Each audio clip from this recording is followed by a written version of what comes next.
રામ રામ બધાને. તો આ વાત છે તારીખ 15/9/2025ના, જ્યારે મેં સુરતની ટ્રીપ મારી હતી. ચાલો તમે પણ જોડાઈ જાઓ, હું આ ટ્રીપનો આનંદ માણવા હતું.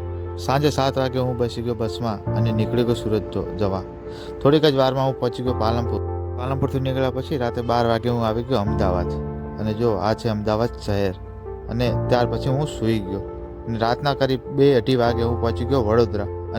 વડોદરા પહોંચી અને મેં પી લીધી થોડીક ચા. ત્યારબાદ અમે સવારના 5 વાગે પહોંચી ગયા સુરત. અને જો આ છે સવારનો સુરતનો નજારો. અને થોડી વારમાં હું આવી ગયો. ચાલો ફટાફટ હું પહોંચી ગયો બસ સ્ટેન્ડમાં. બસમાંથી ઉતરતા જ અશોકભાઈ લેવા આવી ગયા હતા. ચાલો એમની સાથે એમના ઘરે જઈએ અને સૂઈ જઈએ. પડી ગયું સવાર, ચાલો અશોકભાઈની સાથે જઈએ બહાર. તો અમે અને અશોકભાઈ નીકળી ગયા એમની ઓફિસ તરફ. અને જુઓ આ છે સુરતના રસ્તાઓ. થોડીક જ વારમાં અમે પહોંચી જઈશું અશોકભાઈની ઓફિસે અને મળીશું એક નવા ભાઈબંધ. આ કોણ? આ તો નવીનભાઈ છે. ચાલો એમની સાથે જઈએ હવે. સુરત આવો અને આલુપુરી ના ખાવ એવું તો બને જ નહીં. આલુપુરી ખાઈને એમ આવી ગયા ઓફિસે. આ છે એમની ઓફિસ અને આ બેઠા નવીનભાઈ. ચાલો તો થોડી વાર એમની ઓફિસે બેસી અને નીકળીએ કરતા. જે સુરતમાં રહેતી હોય કહેજો તમે આની ચા પીધી છે કે નથી પીધી. ચા પીને અમે આવી ગયા નવીનભાઈના ઘરે. અને આ જો નવીનભાઈ મુझसे પ્યાર કરતી તમે है या વાતો नहीं કરો, करती વાંધો નહીં.